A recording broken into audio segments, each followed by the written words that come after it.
and welcome to Let's Wander. This is only a short episode made between our trip from Dover to Canterbury. Me, Lila and Buddy stopped off in the little town of Ramsgate. It's a very pretty place. We arrived in the evening and then we set out, got some food, and then I went to look for some supplies. I found a very aptly named shop, so I thought, this has got to be the one. After dinner we took a walk towards the bandstand. From there, as the sun began to set, we could see the little lights coming out on all the boats in the harbour. It was very pretty.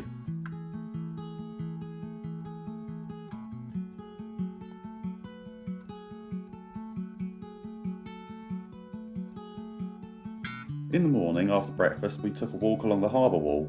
Dogs are not permitted on the beach at this time of year, which is a shame as well because there wasn't really anybody on it and it's a lovely sandy beach.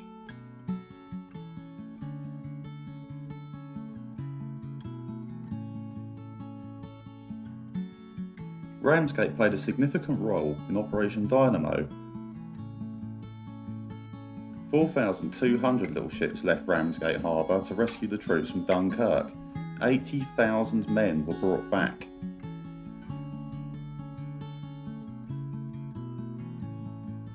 An interesting fact about Ramsgate, the artist Vincent van Gogh once lived there.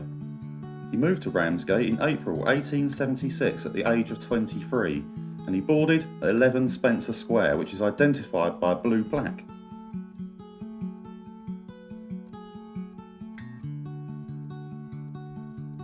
Walking around the harbour, I came across a sign for a boat called the Starbuck. It then dawned on me that I'd seen this boat somewhere else before. She was built in 1943 and did military service escorting convoys to Egypt.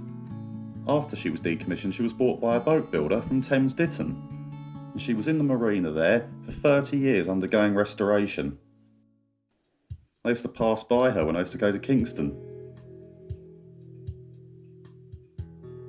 A blue plaque dedicated to the Sundowner, although we couldn't find her in the harbour.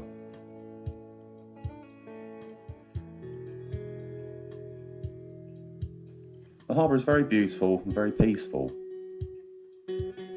It seems to be a popular place for people to come and just sit and just look at the boats. As we walked around the harbour, to our right there were some arches. And in the arches there were some amazing shops with all sorts of knickknacks and unusual things. This antique shop was particularly cool. A really nice old car out the front, and there was a few old motorbikes and scooters. We took a little wander around the town, and as we wandered around some of the more narrow streets, we come across an amazing place called Rubber Chicken House. The windows were full of rubber chickens, and there were rubber chicken accessories all over it. Well, as anyone knows, we're a bit into rubber chickens ourselves. The narrow winding streets really take you back in time to when it would have been a fishing village. After breakfast, we got back into the day tripper and we set course for Canterbury. So please join us for the next episode on our final stop of the roadshow, where we arrive at Canterbury and Canterbury Cathedral.